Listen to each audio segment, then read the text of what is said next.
सारे ही विद्यार्थियों को प्यार भरी सत श्री अकाल। अज आप पढ़ांगे तारा सिंह कामल। इनका समा है जोड़ा वो है 1929 तो लैके 1993। पिंड हुकड़ा, जिला हुशियारपुर, पंजाब। हुण एक चीज आप ध्यान रखनी है बई, बहुत घट संभावना होंदी है कि किसी भी आधुनिक कविता के कवि की पिंड पूछा जाए, उनकी जन्म थां पूछी जाए, माँ प्यो का नाम पूछा जाए, परंतु आप हर एक को शामिल इस कारण किया है कि किसी तरीके की गुंजाइश ना रहे। परंतु तुसी आ चीज ध्यान रखनी है भाई, जेड़ा कवि बाई नेम अपने सिलेबस के अंदर है उनकी आपां चंगी जानकारी होनी चाहिए है। उस तो बाद जेड़ा कवि अपने सिलेबस के अंदर नहीं है उनके बारे भी आपां थोड़ी जानकारी होनी चाहिए है। उस तो बाद माँ प्यो का नाम, पिंड का नाम, इन्हां उत्ते ज्यादा जोर देने की, फोकस करने की लोड़ नहीं है। उस तो अलावा उन्दियां रचनावां ने जिहड़ियां उस दे उत्ते फोकस करने की आपां वध लोड़ है भाई। ते जिहड़े तारा सिंह कामल सी बई, आधुनिक पंजाबी कविता के खेत्र में जिहड़ा तारा सिंह है अपनी विशेष थां रखता है। उनकी विशेष कावक दृष्टि, निज परख छोहा अते नवीन काव भाषाई संरचना पक्षों वो वर्णन योग शायर है। तारा सिंह की कविता विच नवें अछो जज्बियां की पेशकारी है। वो काव भाषा विच नवे रंग भरन वाला एक समर्थ शायर है भाई। ये कुछ गल्लां जो हर शायर के बारे हुंदियां ने, तारा सिंह बारे भी है। उसी बारे अगे होर गल्लां करते हुए वो काव भाषा विच नवे रंग भरन वाला समर्थ शायर है। उनके काव दे विच बौद्धिक व्यंग है। बौद्धिक व्यंग उसकी भाषा का मुख्य जुगत है बई। उनका सूक्ष्म मनोविश्लेषणी, सूक्ष्म मनोविश्लेषण करना, सूक्ष्म मनोविश्लेषणी छोहा ते बहुपरती समाजिक यथार्थ दे अणकियासे पक्षां की निशानदेही उसकी कविता विच हाजिर है। वो एक सफल गीतकार भी है। भावें उसने वधेरे खुली कविता लिखी है, छंद मुक्त कविता लिखी है, पर उन्हें छंद युक्त कविता भी लिखी है भाई। उन्हें खुली कविता है जो वध लिखी है, अते जड़ी छंद युक्त कविता है वो भी लिखी है। उनके काव संग्रह की अगर आप गल करिए, सिमदे पत्थर, मेघले, डोलदे पानी, असी तुसी, कह कसां, सरगोसियां, सूरज दा लैटर बॉक्स, नाथ बाणी दे उत्ते व्यंग काव उसने लिखे है भाई। हुण जे गल करिए एक खास तरतीब बनाइए तारा सिंह कामल दी, तो देखो भैया, सिमदे पत्थर, पत्थरां दा सिमना, जिवें मटका है पानी वाला, उनके थले आप बाटी या कुछ अजिही चीज रख देंगे भाई, वो जो सिमे चोवे तो थले बाटी पानी की भर जाती है। सिमना चोना तो थोड़े जे अगाह की गल है भाई, जिस विच थोड़ा थोड़ा सिमना हुंदा है। उदाहरण मैं तुहानू मटके का दिता है। सिमदे पत्थर, मेघले, डोलदे पानी। देखो सिमना है जेड़ा वो भी की हुंदा है, पत्थरां दा सिमना, थोड़ी देर बाद बूंद का गिरना, इत्थे भी पानी की गल है। मेघले, इस विच भी पानी की गल है, क्योंकि जेडे बादल होंदे ने, मेघले होंदे ने, वो भी बरसाती होंदे ने भाई। डोलदे पानी, इत्थे भी पानी की गल है। तो तीनों जेडे सिमदे पत्थर, मेघले, डोलदे पानी, इन्हां आपां कनैक्ट कर लेना है भाई। सिमदे पत्थर, इत्थे पानी की गल, मेघले पानी की गल, डोलदे पानी, इत्थे पानी आ ही गया भाई। तीनों आपां कनैक्ट कर लिया। सिमदे पत्थर सिमदे पत्थर, मेघले, डोलदे पानी। हुण आपां अगे गल करिए, असी तुसी, कह कसां, सरगोसियां, कह कसां सरगोसियां, कह कसां सरगोसियां। इस नूं जदों तुसीं पढ़ोगे तो थोड़ी जी तुहानूं एक रवानी नजर आएगी, समरूपता जी नजर आएगी। असी तुसी कह कसां सरगोसियां, असी तुसी कह कसां सरगोसियां। बई सीसियां एक रवानी जी इहदे विच तुसीं पढ़दे टाइम कर लियो, असी तुसी कह कसां सरगोसियां। ते याद करोगे जदों, जे इन्हां विचों एक भी याद आ गया, जे इन्हां विचों एक भी याद आ गया तो यह आप ही आप याद तुहानूं आ जाणगे पई। उस तो बाद सूरज का लैटर बॉक्स, लैटर बॉक्स किंदा है, सूरज का लैटर बॉक्स ते नाथ बाणी, ये भी तुहानूं ध्यान विच रखने पैणगे पई। दोबारा फिर काव संग्रह एक ग्रुप बनाया बई आपां। पहला ग्रुप, जे आपां पहले ग्रुप की गल करिए बई, पहले ग्रुप सिम दे पत्थर मेघले ते डोल दे पानी, आ पानी वाले हो गए। तीजे सीसियां वाले बई, असी तुसी कह कसां सरगोसियां, ये हो गया। बाकी दो रह गए, वो भी आप ध्यान च रखना है। एक तो लैटर बॉक्स है बई सूरज का, सूरज का लैटर बॉक्स। देखो तारे की गल आ गई, इत्थे किंदी गल आ गई, तारा, इत्थे सूरज की गल आ गई बई, तारे की गल आ गई, सूरज की गल आ गई, पर सूरज का लैटर बॉक्स है, सूरज का लैटर आला बक्सा है तारा। तारे नाल सूरज दी नूं कनैक्ट कर लियो बई, तारे नाल सूरज नूं कनैक्ट कर लियो। इस तरीके नाल जदों तुसीं देखोगे, थोड़ा मन दे अंदर विचार करोगे तां तुहाडे दिमाग 'च ये चीज़ां उभर के आ जाणगियां। सब तो पहला पानी की गल, फिर आपां सिम दे पत्थर मेघले ते डोल दे पानी, फिर आपां गल करांगे सीसियां दी, असी तुसी कह कसां, असी तुसी कह कसां सरगोसियां। फिर आप गल करांगे तारा, जो तारा आपां नूं याद आएगा तो वड्डा तारा सूरज, वड्डा तारा सूरज है बई, सूरज का लैटर बॉक्स अपने आ गया बई। ते नाथ बाणी हुण एक रह गया, उसनूं तुसीं ध्यान च रख लियो बई। इहदी एक होर रचना है फ्रांस दियां रातां, फ्रांस दियां रातां एक होर रचना है। ये जेड़ा बंदा है बई, ये तो इहदे काव संग्रह सन। हुण उस अगले पड़ाव दे वल वधीए तां ये शख्सियत है जिहड़ी उसने अपने काव रचना दे विच जिहड़े विषय बनाए ने वो इस तरह ने। मध्य श्रेणिक मनो संसार, जिहड़ी मध्य श्रेणी मिडिल क्लास है बई, उनका मनो संसार है जिहड़ा, उसका वर्णन। अस्तित्व, अस्तित्व उस होंद, मनुखी होंद, अस्तित्व ते अस्तित्वक सरोकारां दे पुठे सिद्धे, पुठे सिद्धे धरातल दा कविता विच जीवंत पसार है, उन्हें दसिया है भाई।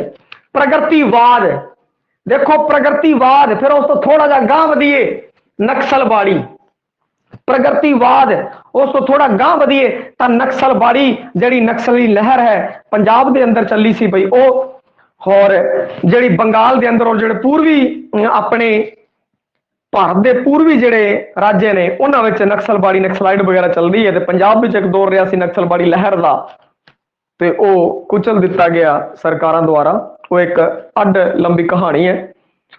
परंतु आप गल करते हैं प्रगतिवाद, प्रगतिवाद तो गांह अगर जाइए झंडा बुलंद करते हैं नक्सलबाड़ीए, नक्सलबाड़ी पंजाब संकट, ते ये तीनों चीजां ही जुड़ियां हुई ने बई। प्रगतिवाद, नक्सलबाड़ी, पंजाब संकट। हुण मध्य श्रेणिक मनो संसार, मध्य श्रेणिक मिडल क्लास का मनो संसार और अस्तित्व तो संबंधित सरोकार के पुठे सीधे धरातल नूं कविता दे विच जीवंत एने पेश किया है भाई। थोड़ा होर विस्तार नाल समझ लीए। मध्य श्रेणिक मनो संसार दी उसनूं डूंगी सूझ सी, अस्तित्वक सरोकारां दे पुठे सीधे धरातल उस दी कविता दे जीवंत पसार ने आधुनिक पंजाबी कविता दी ओ खास पीढ़ी का वर्णन योग शायर है। उसने अपनी मौलिक प्रतिभा राही, वैसे जेड़ा भी कवि आप पढ़ रहे हैं उन्होंने सारे दे अंदर मौलिक प्रतिभा है, उसने अपनी मौलिक प्रतिभा राही आधुनिक काव इतिहास विच नवे कीर्तिमान स्थापित किए बई। आ लैन कई लिए यूज कर सकते हैं आप। उसने प्रगतिवाद, प्रयोगशील, नक्सलबाड़ी, पंजाब संकट की कविता के संबंधित रचना की है। परंतु अगर देखी जाए तो उनकी जिहड़ी मूल सुर है, मूल सुर है जिहड़ी वो उनकी हैगी है प्रगतिवाद, मूल सुर है प्रगतिवाद। ओ अमृता मोहन धारा अते प्रयोगवादी धारा च संवाद रचाउंदा है। अमृता मोहन धारा बई, अमृता मोहन रोमांटिक प्रगतिवादी धारा दे कवि सन। उनके संबित बई एक होर धारा है जिहड़ी चल रही सी, उनके विरोध दे विच पैदा की जसबीर सिंह आहलूवालिया, रविंदर रवि, अजैब कमल, ये जेडे ने इहदे मोढी होए ने। इन्हां ने अमृत मोहन धारा दे विरोध दे विच प्रयोगशील धारा खड़ी की और कहा कि जिहड़ी अमृता मोहन जिहड़े बिंब वरत रहे ने उन्हां दा विरोध कीती जावे। होर भी कई गल्लां इहदे विच हैगियां ने जिहड़ी कि मैं तुहानूं शुरुआती दौर दे विच प्रवृत्तियां करवाइयां सी, एक एक प्रवृत्तियां समझाइयां सी। बार बार मैनूं लगदा है कि उनका जिक्र करना सही नहीं है, तुहानूं समझ आ ही गया होवेगा। हुण किसी जदों उसने काव्य सिरजना के खेतर दे विच प्रवेश किया, उस समय एक पासे रोमांटिकवादी प्रगतिवादी कविता रची जा रही सी, जिस दे मोढी सी अमृता प्रीतम, प्रोफैसर मोहन सिंह। होर दूजे पासे प्रयोगशील लहर चल रही सी बई, प्रयोगवाद चल रहा सी, जिंदा मोढी सी जसबीर सिंह आहलूवालिया, अजैब कमल, रविंदर रवि वर्गे यूए कवियां ने प्रयोगवाद का झंडा है जिहड़ा वो बुलंद कर रखिया सी। इन्हां दोवां धिरां दे एक दूजे विरोध बई, एक दूजे प्रति विरोध या खड़ोत सी, वो पैंतड़ा कह लो, विरोधी पैंतड़ा है जिहड़ा वो अख्तियार कर रखिया सी, जिस कारण पंजाबी काव्य विच संप्रेषण अथवा संचार दे विच एक संकट पैदा हो गया। इस संकटग्रस्त स्थिति दे अंदर ये दोवें धिर बई जदों आपस दे विच लड़ रहे सन, उस समय एक दूजे का विरोध कर रहे सी। भाई कोई डांगे वाली लड़ाई नहीं, विचारिक लड़ाई, विचारिक युद्ध। जदों एक दूजे का विचारक विरोध कर रहे थे तो उस समय तारा सिंह कमल उन्हां दे संवित ते समर्थ बनाउण दा प्रयास करता है। इन्हां दोरां लहरां दे संवित वो एक स्वस्थ विचारधारा लैके आंदा है, दोवां विच संवाद रचाउंदा है। उनकी कोशिश है दोवां दे विच संवाद रचाउण दी। अमृता मोहन ते प्रयोगवादी लहर जिहड़ी सी, प्रयोगवाद सी जिहड़ा, उन्हां विच संवाद रचाउण दा उन्हें प्रयास किया। वो बिंबां अते मैटाफर जुगतां दा कवि है। भाई बिंबां दा अते मैटाफर जुगतां दा कवि है। तारा सिंह ने पंजाबी काव्य की जो पहचान सिरजी है, उस विच प्रैगीतकता नूं कविता दे अंग संग रखिया है। प्रैगीतकता नूं काव्य दे अंग संग रखिया है। सुरताल ते काव्य सोहज नूं कायम किया है। उनकी एक मशहूर कविता पई, उनकी एक मशहूर रचना, बड़ी प्रसिद्ध ते मशहूर रचना की गल करिए। कानू बाल दे बनेरे उत्ते मोमबत्तियां लंघ जान दे बाजारां चों हवावां तत्तियां। कानू बाल दे बनेरे उत्ते मोमबत्तियां लंघ जान दे बाजारां चों हवावां तत्तियां। बहुत ही प्रसिद्ध मशहूर ते लाजवाब उनकी रचना है। भाई बड़ी प्रसिद्धि मिली उसनूं। कहंदा क्यों बालदा है बनेरे उत्ते मोमबत्तियां, क्यों बालदा है बाजारां दे विचों जड़ियां तत्तियां गरम हवावां ने ओ लंघ जाण दे। ये ने शब्द अर्थ, परंतु शब्द अर्थ कदे नहीं पूछे जाते। जे पेपर च या किते भी आंदा है तां भाव अर्थ ही आंदा है। कहण दा भाव इहदा ओ समा पंजाब संकट दा दौर, उस समय की गल कह रहा है कि क्यों तू एक मोमबत्तियां जिवें बनेरे च बाल के रखदा है, वो गर्म हवा नाल बुझ जाणगियां। कहण दा भाव कि तेरे जेड़े जेड़े ओ लोग ने, जेड़े प्रयासरत लोग ने, जेड़े वो एक प्रकाश करण दा उन्हां दे विच जज्बा हैगा है, वो लोग होर दूजे लोग जो उन्हां नूं ठप्पण दी कोशिश कर रहे ने, शोषण उन्हां दा कर रहे ने, उन्हां नूं दबाउण दी कोशिश कर रहे ने। कहंदा इस समय इस दौर दे अंदर सारे पासे ही गर्म हवा चल रही है। कहण दा भाव कि नाजुक स्थिति है, स्थिति है जेड़ी वो नाजुक है, और तेरे जेड़े अपराले ने वो पार पाना औखा है। भाई उस तो बाद अखीर दे विच वो कहंदा है कि प्रयासरत रहो, इंकलाबी रहो, तुहाडी जित होएगी। परंतु होया नहीं, होया नहीं। इसी कारण की कहंदे हैं कि उन्हें कहा सीगा कानू बाल दे बनेरे उत्ते मोमबत्तियां लंघ जान दे बाजारां चों हवावां तत्तियां। कहंदा एक बार जिहड़ी ਬਾਜ਼ਾਰ ਦੇ ਵਿੱਚ ਇੱਕ ਮਾਹੌਲ ਬਣਿਆ ਹੋਇਆ, ਤੱਤਾ ਮਾਹੌਲ, ਗਰਮ ਮਾਹੌਲ ਜਿਹੜਾ ਬਣਿਆ ਹੋਇਆ ਭਾਈ, ਇਹਨੂੰ ਲੰਘ ਜਾਣ ਦੇ, ਫਿਰ ਤੂੰ ਦੁਬਾਰਾ ਇੱਕ ਪ੍ਰਕਾਸ਼ ਹੈ ਜੋ ਚਾਨਣ ਹੈ ਉਹ ਪੈਦਾ ਕਰੀ। ਇਹ ਇਸ ਪ੍ਰਕਾਰ ਦਾ ਸੀਗਾ ਸਿਸਟਮ ਬਾਈ। ਹੁਣ ਐਸੀ ਗੱਲ ਨਹੀਂ ਹੈ, ਇਹ ਕੀ ਸੀ, ਇਹ ਉਹਦੀ ਛੰਦਬੰਦ ਕਵਿਤਾ ਸੀਗੀ ਜਿਹੜੀ ਮੈਂ ਤੁਹਾਨੂੰ ਸੁਣਾਈ ਹੈ। ਸਤਿੰਦਰ ਸਿੰਘ ਨੂਰ ਕੀ ਕਹਿੰਦਾ ਹੈ ਕਿ ਉਸ ਨੂੰ ਪ੍ਰਗਤੀਵਾਦ ਨਾਲ ਜੋੜਦਾ ਹੈ, ਕਹਿੰਦਾ ਹੈ ਕਿ ਉਹ ਪ੍ਰਗਤੀਵਾਦੀ ਸੀਗਾ। ਸਤਿੰਦਰ ਸਿੰਘ ਨੂਰ ਦਾ ਉਹ ਵਿਚਾਰ ਹੈ, ਵੈਸੇ ਦੇਖਿਆ ਵੀ ਜਾਵੇ ਓਵਰਆਲ ਤਾਂ ਉਹ ਪ੍ਰਗਤੀਵਾਦੀ ਹੀ ਬਣਦਾ ਹੈ ਭਾਈ। ਪ੍ਰਗਤੀਵਾਦ ਹੈ ਜਿਹੜਾ ਉਹ ਭਾਰੂ ਹੈ। ਤਾਰਾ ਸਿੰਘ ਰੋਮਾਂਟਿਕ ਪ੍ਰਗਤੀਵਾਦੀ ਧਾਰਾ ਤੋਂ ਪਿੱਛੋਂ ਸਾਹਮਣੇ ਆਇਆ ਹੈ ਭਾਈ। ਉਹ ਰੋਮਾਂਟਿਕ ਪ੍ਰਗਤੀਵਾਦੀ ਧਾਰਾ ਦੇ ਮੁੱਖ ਕਵੀ ਕੌਣ ਨੇ? ਪ੍ਰੋਫੈਸਰ ਮੋਹਨ ਸਿੰਘ ਅਮਰਤਾ ਪ੍ਰੀਤਮ। ਉਸ ਤੋਂ ਪਿੱਛੋਂ ਸਾਹਮਣੇ ਆਇਆ ਇੱਕ ਅਜਿਹਾ ਸ਼ਾਇਰ ਹੈ ਜਿਸ ਦੀ ਸਹੀ ਤੌਰ ਤੇ ਉਹ ਪ੍ਰੋਲੋਤਰੀ ਕਿਰਤੀ ਜਿਹੜੇ ਲੋਕ ਨੇ, ਜਿਹੜੇ ਕੰਮ ਕਰਨ ਵਾਲੇ ਲੋਕ ਨੇ, ਜਿਨ੍ਹਾਂ ਦਾ ਸ਼ੋਸ਼ਣ ਉਹ ਦੂਜੇ ਲੋਕ ਕਰ ਰਹੇ ਨੇ ਬਈ, ਜਿਨ੍ਹਾਂ ਦਾ ਸ਼ੋਸ਼ਣ ਹੋ ਰਿਹਾ ਦੇ ਅਨੁਭਵ ਦੇ ਵਿੱਚ ਹੈ। ਉਸ ਦੀ ਕਵਿਤਾ ਵਿੱਚ ਵਿਸ਼ੇ ਹੀ ਨਹੀਂ, ਉਹਨਾਂ ਦਾ ਨਿਭਾਅ ਵੀ ਨਵਾਂ ਹੈ। ਤੁਸੀਂ ਤਾਂ ਸਮਝ ਲਿੱਤਾ ਸੀ, ਉਸ ਦੀ ਇੱਕ ਮੁਕਤ ਕਵਿਤਾ ਹੈ ਭਾਈ। ਮੁਕਤ ਕਵਿਤਾ ਦੀ ਜੇ ਆਪਾਂ ਗੱਲ ਕਰੀਏ, ਤੁਸੀਂ ਤਾਂ ਸਮਝ ਲਿੱਤਾ ਸੀ ਕਿ ਤਾਰਾ ਸਿੰਘ ਹੁਣ ਮਰ ਚੁੱਕਾ ਹੈ। ਖੁੱਲੀ ਕਵਿਤਾ। ਜਦੋਂ ਵੀ ਔੜ ਲੱਗਦੀ ਹੈ, ਧਰਤੀ ਦਾ ਪਿੰਡਾ ਸੁੱਕ ਕੇ ਅਖਰੋਟ ਹੁੰਦਾ ਹੈ। ਪੇੜਾਂ 'ਚ ਜਦੋਂ ਪੈ ਹੂੰਗਦਾ ਹੈ, ਹਵਾ ਜਦ ਅੱਗ ਦੇ ਵਸਤਰ ਪਹਿਨ ਕੇ ਨਾਚ ਕਰਦੀ ਹੈ। ਧਰਤ ਦੇ ਪਿੰਡੇ ਹੇਠ ਪਾਣੀ ਨਹੀਂ ਹੁੰਦਾ, ਅੰਬਰ ਵਿੱਚ ਭਲਾ ਨਹੀਂ ਮੇਘਲੇ ਹੁੰਦੇ ਪਈ। ਮੇਘਲੇ ਦੇ ਜਿਹੜੇ ਹੈ ਕਾਵ ਸੰਗ੍ਰਹਿ, ਉਸ ਚੋਂ ਪਹਿਲਾਂ ਆਪਾਂ ਗੱਲ ਕੀਤੀ ਸੀ ਇਹਦੀ ਛੰਦ ਯੁਕਤ ਕਵਿਤਾ ਦੀ, ਹੁਣ ਗੱਲ ਕਰ ਰਹੇ ਹਾਂ ਛੰਦ ਮੁਕਤ। ਪਹਿਲਾਂ ਗੱਲ ਕੀਤੀ ਛੰਦ ਯੁਕਤ ਰਚਨਾ ਦੀ, ਹੁਣ ਗੱਲ ਕਰ ਰਹੇ ਹਾਂ ਛੰਦ ਮੁਕਤ ਰਚਨਾ ਦੀ ਭਾਈ।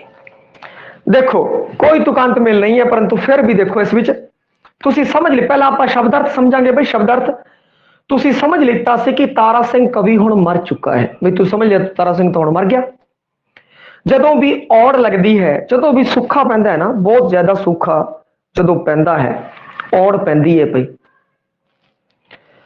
ਧਰਤੀ ਦਾ ਪਿੰਡਾ ਸੁੱਕ ਕੇ ਅਖਰੋਟ ਹੋ ਜਾਂਦਾ ਹੈ। ਜਦੋਂ ਤੁਸੀਂ ਦੇਖਿਆ ਹੋਵੇਗਾ ਔੜ ਪੈਂਦੀ ਹੈ, ਸੁੱਖਾ ਜਦੋਂ ਪੈਂਦਾ ਹੈ ਤਾਂ ਧਰਤੀ ਦਾ ਜਿਹੜਾ ਪਿੰਡਾ ਹੁੰਦਾ ਹੈ, ਤੁਸੀਂ ਵੇਖਿਆ ਹੋਵੇਗਾ ਉੱਤੇ ਪੇਪੜੀ ਜੰਮ ਜਾਂਦੀ ਹੈ। ਧਰਤੀ ਦੇ ਉੱਤੇ ਪੇਪੜੀ 'ਚ ਜੰਮ ਜਾਂਦੀ ਹੈ ਔਰ ਦਰਾਰਾਂ ਜੀਆਂ ਬਣ ਜਾਂਦੀਆਂ ਨੇ ਜੇ ਪਾਣੀ ਨਾ ਮਿਲੇ ਜ਼ਮੀਨ ਨੂੰ ਤਾਂ। ਹੋਰ ਇਹ ਕੀ ਕਹਿੰਦੇ ਆ, ਆਪਣੇ ਰਾਜਸਥਾਨ ਦੀ ਧਰਤੀ ਤੋਂ ਨਹੀਂ ਸੀਗਾ ਬਈ। ਰਾਜਸਥਾਨ ਵਾਲੀ ਧਰਤੀ ਦੇ ਜਿਹੜਾ ਵਿਚਾਲੜਾ ਹਿੱਸਾ ਹੈ, ਉੱਥੇ ਤੇੜਾਂ ਪੈਂਦੀਆਂ। ਰੇਤਾਂ ਤੇ ਕਿਹੜੀਆਂ ਤੇੜਾਂ ਪੈਣੀਆਂ, ਉਹ ਤਾਂ ਹਵਾ ਚੱਲਦਾ ਤਾਂ ਗਾਹ ਤੋਂ ਗਾਹ। ਪਰੰਤੂ ਜਿੱਥੇ ਪਾਣੀ ਲੱਗਦਾ ਧਰਤੀ ਹੈ, ਜਿੱਥੇ ਪਾਣੀ ਖੜਦਾ ਉੱਥੇ ਤੁਸੀਂ ਵੇਖਿਓ ਦਰਾਰਾਂ ਪੈਂਦੀਆਂ ਔਰ ਉਹਦਾ ਜਿਹੜਾ ਧਰਤੀ ਦਾ ਪਿੰਡ ਹੈ ਸੁੱਕ ਕੇ ਅਖਰੋਟ ਹੋ ਜਾਂਦਾ ਹੈ ਭਾਈ। ਹੋਰ ਤੇੜਾਂ 'ਚ ਜਦੋਂ ਪੈ ਹੁੰਗਦਾ ਹੈ, ਜਦੋਂ ਪੈ ਪੈਦਾ ਹੁੰਦਾ ਹੈ, ਹਵਾ ਜਦ ਅੱਗ ਦੇ ਵਸਤਰ ਪਹਿਨ ਕੇ ਨਾਚ ਨੱਚਦੀ ਹੈ। ਧਰਤ ਦਾ ਪਿੰਡੇ ਹੇਠ ਪਾਣੀ ਨਹੀਂ ਹੁੰਦਾ, ਫਿਰ ਧਰਤੀ ਦੇ ਪਿੰਡੇ ਹੇਠ ਪਾਣੀ ਨਹੀਂ ਹੁੰਦਾ। ਅੰਬਰ ਵਿੱਚ ਭਲਾ ਨਹੀਂ ਮੇਘਲੇ ਹੁੰਦੇ, ਅੰਬਰ ਵਿੱਚ ਭਲਾ ਨਹੀਂ ਮੇਘਲੇ ਹੁੰਦੇ, ਬੱਦਲ ਨਹੀਂ ਹੁੰਦੇ। ਦੇਖੋ ਕਿੰਨੀ ਸੋਹਣੇ ਤਰੀਕੇ ਨਾਲ ਆਪਣੀ ਗੱਲ ਨੂੰ ਸਮਝਾਇਆ ਹੈ। ਕੀ ਸਮਝਾਇਆ ਆ ਦੱਸਦਾ। ਤੁਸੀਂ ਸਮਝ ਲਿੱਤਾ ਸੀ ਕਿ ਤਾਰਾ ਸਿੰਘ ਹੁਣ ਮਰ ਚੁੱਕਾ ਹੈ। ਤੁਸੀਂ ਆ ਸਮਝ ਲਿਆ ਕਿ ਤਾਰਾ ਸਿੰਘ ਦੇ ਵਿਚਾਰ ਨੇ ਜਿਹੜੇ ਉਹ ਮਰ ਚੁੱਕੇ ਨੇ। ਨਹੀਂ, ਤਾਰਾ ਸਿੰਘ ਦੇ ਵਿਚਾਰ ਨਹੀਂ ਮਰੇ। ਜਦੋਂ ਵੀ ਔੜ ਲੱਗਦੀ ਹੈ, ਜਦੋਂ ਵੀ ਧਰਤੀ ਉੱਤੇ ਸੂਖਾ ਪੈਂਦਾ ਹੈ ਭਾਈ, ਲੋਕਾਂ ਨੂੰ ਮਹਿਸੂਸ ਹੁੰਦੀ ਹੈ। ਲੋਕਾਂ ਦਾ ਜਦੋਂ ਬਹੁਤ ਜ਼ਿਆਦਾ ਸ਼ੋਸ਼ਣ ਹੁੰਦਾ ਹੈ, ਲੋਕਾਂ ਦਾ ਜਦੋਂ ਬਹੁਤ ਜ਼ਿਆਦਾ ਸ਼ੋਸ਼ਣ ਹੁੰਦਾ, ਕਿਉਂਕਿ ਪ੍ਰਗਤੀਵਾਦੀ ਕਵੀ ਸੀ, ਗੱਲ ਹੋਵੇਗੀ ਸ਼ੋਸ਼ਣਕਰਤਾ ਦੀ, ਸ਼ੋਸ਼ਣ ਦੀ। ਜਦੋਂ ਲੋਕਾਂ ਦਾ ਸ਼ੋਸ਼ਣ ਹੁੰਦਾ ਹੈ, ਹੋਰ ਉਹ ਬਹੁਤ ਜ਼ਿਆਦਾ ਉਸ ਨੂੰ ਫੀਲ ਕਰਦੇ ਆ ਬਈ, ਜਿਵੇਂ ਧਰਤੀ ਸੁੱਕ ਕੇ ਅਖਰੋਟ ਹੋ ਜਾਂਦੀ ਹੈ। ਇੰਨਾ ਜ਼ਿਆਦਾ ਸ਼ੋਸ਼ਣ ਲੋਕਾਂ ਦਾ, ਔਰ ਲੋਕਾਂ ਦੇ ਵੀ ਇਸ ਤਰੀਕੇ ਨਾਲ ਸ਼ੋਸ਼ਣ ਹੋਣ ਤੋਂ ਬਾਅਦ ਇੰਨਾ ਬੁਰਾ ਹਾਲ ਹੋ ਜਾਂਦਾ ਹੈ ਉਹਨਾਂ ਦਾ। ਉਸ ਨੂੰ ਬਿਆਨ ਕੀਤਾ ਇਸਨੇ ਅੱਗੇ। ਤੇੜਾ ਜਦੋਂ ਪੈ ਉਂਗਦਾ ਹੈ ਔਰ ਲੋਕਾਂ ਵਿੱਚ ਇੱਕ ਭੈ ਪੈਦਾ ਹੋ ਜਾਂਦਾ ਹੈ ਕਿ ਹੁਣ ਕੀ ਬਣੂਗਾ। ਹਵਾ ਜਦੋਂ ਅੱਗ ਦੇ ਵਸਤਰ ਪਹਿਨ ਕੇ ਨਾਚ ਨੱਚਦੀ ਹੈ, ਕਹਿਣ ਦਾ ਮਤਲਬ ਕਿ ਜਦੋਂ ਤਤੀਆਂ ਵਾਵਾਂ ਚਲਦੀਆਂ ਨੇ, ਸ਼ੋਸ਼ਣਕਰਤਾ ਦਾ ਰਾਜ ਚੱਲਦਾ ਹੋਵੇ, ਲੋਕਾਂ ਦੇ ਵਿਰੁੱਧ ਅਨਿਆਏ ਹੋ ਰਿਹਾ ਹੋਵੇ, ਉਹਨੂੰ ਰੋਕਣ ਵਾਲਾ ਕੋਈ ਨਾ ਹੋਵੇ, ਉਹ ਸਮਾਂ ਤੱਤੀ ਹਵਾ, ਠੰਡੀਆਂ ਹਵਾ, ਬਈ ਰੱਬ ਦੀਆਂ ਠੰਡੀਆਂ ਹਵਾ, ਮਤਲਬ ਨਜ਼ਾਰੇ ਹੈ। ਔਰ ਕਈ ਵਾਰ ਆਪਾਂ ਕਹਿੰਦੇ ਬਈ ਸਾਡੇ ਉੱਤੇ ਕਿੱਥੇ ਠੰਡੀ ਨਜ਼ਰ ਹੈ, ਗਰਮ ਲੂ ਚੱਲਦੀ ਪਈ ਹੈ। ਮਤਲਬ ਸੁਖਾਵੇਂ ਪਲ ਨਹੀਂ ਹੈ, ਇੱਥੇ ਵੀ ਸੁਖਾਵੇਂ ਪਲ ਨਹੀਂ ਹੈ ਭਾਈ। ਧਰਤ ਦੇ ਪਿੰਡੇ ਹੇਠ ਪਾਣੀ ਨਹੀਂ ਹੁੰਦਾ, ਔਰ ਫਿਰ ਧਰਤੀ ਦੇ ਪਿੰਡੇ ਹੇਠ ਪਾਣੀ ਨਹੀਂ ਹੁੰਦਾ, ਕਹਿਣ ਦਾ ਭਾਵ ਕਿ ਆਪਾਂ ਨੂੰ ਵੀ ਕੋਈ ਸਹਿਯੋਗ, ਕੋਈ ਸਹਾਇਤਾ ਨਹੀਂ ਮਿਲ ਰਹੀ ਹੁੰਦੀ, ਕੋਈ ਸਹਿਯੋਗ, ਕੋਈ ਸਹਾਇਤਾ ਨਹੀਂ ਮਿਲ ਰਹੀ ਹੁੰਦੀ। ਬੰਦਾ ਫਸਿਆ ਪਿਆ ਚਾਰੋਂ ਤਰਫ ਪਈਆ। ਇੱਥੇ ਸਮਾਜ ਦੀ ਵੱਡੇ ਪੱਧਰ ਦੀ ਗੱਲ ਕੀਤੀ ਹੈ। ਅੰਬਰ ਵਿੱਚ ਭਲਾ ਨਹੀਂ ਮੇਘਲੇ ਹੁੰਦੇ, ਧਰਤੀ 'ਚ ਵੀ ਕੋਈ ਸਹਾਇਤਾ ਦੀ, ਔਰ ਅੰਬਰ ਦੇ ਵਿੱਚ ਆਪਾਂ ਨੂੰ ਆਸ ਸੀ ਕਿ ਉਹ ਰੱਬ ਬਰਸਾਤ ਕਰੂਗਾ, ਰੱਬ ਕੁਛ ਕਰੇਗਾ, ਪਰੰਤੂ ਉੱਥੋਂ ਵੀ ਕੋਈ ਆਸ ਨਹੀਂ, ਇੱਥੋਂ ਵੀ ਕੋਈ ਆਸ ਨਹੀਂ ਧਰਤੀ ਵਾਲਿਆਂ ਤੋਂ, ਔਰ ਉਸ ਅੰਬਰ ਵਾਲੇ ਤੋਂ ਵੀ ਕੋਈ ਆਸ ਨਹੀਂ ਪਈ। ਕਿੰਨੀ ਸੋਹਣੀ ਤਰੀਕੇ ਨਾਲ ਗੱਲ ਨੂੰ ਕਿਹਾ ਹੈ ਤਾਰਾ ਸਿੰਘ ਕਮਲ ਨੇ। ਇਹ ਖਾਸੀਅਤ ਹੈ ਇਹਦੀ। ਤਾਰਾ ਸਿੰਘ ਮੁੱਖ ਰੂਪ ਵਿੱਚ ਰਿਸ਼ਤਿਆਂ ਤੇ ਜਗਤ ਵਿੱਚ ਹੋ ਰਹੀ ਜਿਹੜੀ ਟੁੱਟ ਭੱਜ ਹੈ ਬਈ, ਮਨੁੱਖੀ ਜਗਤ ਦੇ ਅੰਦਰ ਰਿਸ਼ਤਿਆਂ ਦੀ ਹੋ ਰਹੀ ਟੁੱਟ ਭੱਜ ਕਾਰਨ ਪੈਦਾ ਹੋਏ ਦਵੰਦ ਦਾ ਕਵੀ ਹੈ। ਰਿਸ਼ਤਿਆਂ ਦੇ ਅੰਦਰ ਜਿਹੜੀ ਟੁੱਟ ਭੱਜ ਪੈਦਾ ਹੋ ਰਹੀ ਹੈ ਬਈ, ਪਹਿਲੇ ਵਰਗੇ ਰਿਸ਼ਤੇ ਹੁਣ ਨਹੀਂ ਰਹੇ। ਪਹਿਲਾਂ ਭਰਾ, ਮਾਂ ਪਿਓ ਸਭ ਸਾਰੇ ਇਕੱਠੇ ਰਹਿੰਦੇ ਸੀ, ਇੱਕ ਦੂਜੇ ਲਈ ਚਾਹੀਦਾ ਜਾਨ ਦਿੰਦੇ ਸੀ। ਹੁਣ ਜਿਹੜਾ ਇਕੱਲ ਪਰਿਵਾਰ ਦੀ ਤਰਫ ਲੋਕ ਜਿਹੜੇ ਵੱਧ ਰਹੇ, ਉਹ ਸਾਰੀਆਂ ਰਿਸ਼ਤੇ ਦੀਆਂ ਗੱਲਾਂ, ਪਤੀ ਪਤਨੀ ਦੇ ਰਿਸ਼ਤੇ ਤੋਂ ਅੰਦਰ, ਮਾਂ ਪੁੱਤਰ ਦੇ, ਪਿਓ ਪੁੱਤਰ ਦੇ ਰਿਸ਼ਤੇ ਵਿੱਚ ਦਵੰਦ, ਉਹਨਾਂ ਦਵੰਦਾਂ ਦਾ ਇਹ ਪੇਸ਼ਕਾਰ ਹੈਗਾ। ਉਹ ਮਨ ਦੀਆਂ ਭਾਵਨਾਵਾਂ ਨੂੰ ਪੈਦਾ ਕਰਨ ਲਈ ਲੰਬੇ ਤੇ ਨਵੇਂ ਰੂਪਕ ਚੁਣਦਾ ਹੈ। ਜਦੋਂ ਉਹ ਆਧੁਨਿਕ ਸਮਾਜ ਦੇ ਦੰਬੇ ਕਿਰਦਾਰ ਨੂੰ ਪ੍ਰਗਟਾਉਂਦਾ ਹੈ ਤਾਂ ਵਿਅੰਗ ਕਰਦਾ ਹੈ ਭਾਈ, ਵਿਅੰਗ ਨੂੰ ਹਥਿਆਰ ਦੇ ਤੌਰ ਤੇ ਉਹ ਲੈਂਦਾ ਹੈ ਭਾਈ। ਇਹ ਸੀਗਾ ਤਾਰਾ ਸਿੰਘ ਕਾਮਲ। ਹੁਣ ਆਪਾਂ ਗੱਲ ਕਰਦੇ ਹਾਂ ਜਗਤਾਰ, ਅਗਲਾ ਕਵੀ ਭਾਈ ਜਗਤਾਰ। ਜਗਤਾਰ ਸੀ ਬਈ ਜਿਹੜਾ ਇਹਦਾ ਜਨਮ ਹੋਇਆ ਸੀ 23 ਮਾਰਚ 1935, ਮਾਤਾ ਗੁਰਚਰਨ ਕੌਰ, ਪਿਤਾ ਨੱਥਾ ਸਿੰਘ ਦੇ ਘਰੇ ਹੋਇਆ, ਪਿੰਡ ਰਾਜਗੋਮਾਲ, ਜ਼ਿਲ੍ਹਾ ਜਲੰਧਰ ਜਗਤਾਰ ਦਾ ਹੈਗਾ ਬਈ। ਝੁਝਾਰਵਾਦੀ प्रवृत्ति का कवि है जगतार। जे गल करिए गजल इंदियां बड़ियां पॉपुलर ने, कवितावां भी इंदियां बड़ियां पॉपुलर ने, रचनावां भी इंदियां बड़ियां पॉपुलर ने बई। ते गल करिए जगतार दी, समा इंदा मैं लिख देना है। जगतार 1935 तो 2010,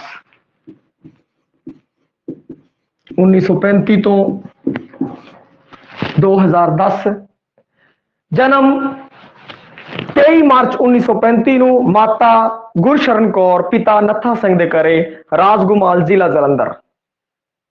और इस समय दौरान जिहड़ा इहदा समा सी पई, उस समय दौरान वो सारियां लहरां दे संबित उन्हें रचना की है।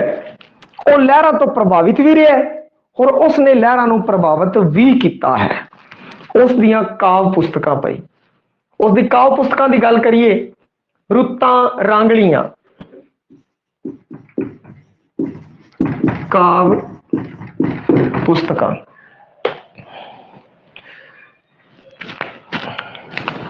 रुत्तां रांगलियां, रुत्तां रांगलियां, और अगली है तलखियां रंगीनियां, तलखियां रंगीनियां, रांगलियां रंगीनियां, रांगलियां रंगीनियां। अगे है दुध पत्थरी, दुध पत्थरी, अधूरा आदमी,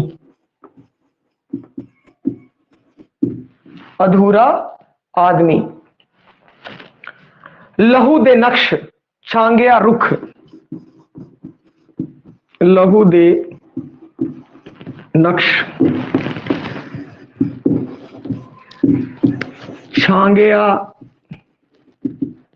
ਰੁੱਖ ਬਈ, ਛਾਂਗਿਆ ਰੁੱਖ, ਸ਼ੀਸ਼ੇ ਦਾ ਜੰਗਲ, ਸ਼ੀਸ਼ੇ ਦਾ ਜੰਗਲ ਬਈ। ਔਰ ਉਸ ਤੋਂ ਬਾਅਦ ਜੰਜੀਰਿਆਂ ਵਿੱਚ ਘਿਰਿਆ ਸਮੁੰਦਰ, ਜੰਜੀਰਿਆਂ ਵਿੱਚ ਘਿਰਿਆ ਸਮੁੰਦਰ, ਜਜ਼ੀਰਿਆਂ ਵਿੱਚ ਘਿਰਿਆ ਸਮੁੰਦਰ। ਚੌਨੁਕਰੀ ਸ਼ਾਮ, ਚੌਨੁਕਰੀ ਸ਼ਾਮ। ਔਰ ਜੁਗਨੂ ਦੀਵਾ ਤੇ ਦਰਿਆ, ਲਓ ਜੀ ਇੱਥੇ ਲਿਖੋ, ਜੁਗਨੂ ਦੀਵਾ ਤੇ ਦਰਿਆ ਬਈ, ਜੁਗਨੂ ਦੀਵਾ ਤੇ ਦਰਿਆ। ਉਸ ਤੋਂ ਬਾਅਦ ਅੱਖਾਂ ਵਾਲੀਆਂ ਪੈੜਾਂ ਬਈ, ਅੱਖਾਂ ਵਾਲੀਆਂ ਪੈੜਾਂ, ਅੱਖਾਂ ਵਾਲੀਆਂ ਪੈੜਾਂ। ਮੇਰੇ ਅੰਦਰ ਇੱਕ ਸਮੁੰਦਰ, ਆ ਇੱਥੇ ਲਿਖੀਏ ਬਈ, ਮੇਰੇ ਅੰਦਰ ਇੱਕ ਸਮੁੰਦਰ ਬਈ, ਮੇਰੇ ਅੰਦਰ ਇੱਕ ਸਮੁੰਦਰ। ਹੁਣ ਫਿਰ ਇਹਨੂੰ ਆਪਾਂ ਸਾਰੇ ਨੂੰ ਸੈੱਟ ਕਰੀਏ।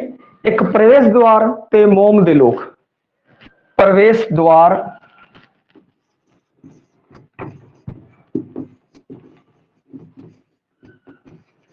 ਅਗਲੀ ਹੈ ਮੋਮ ਦੇ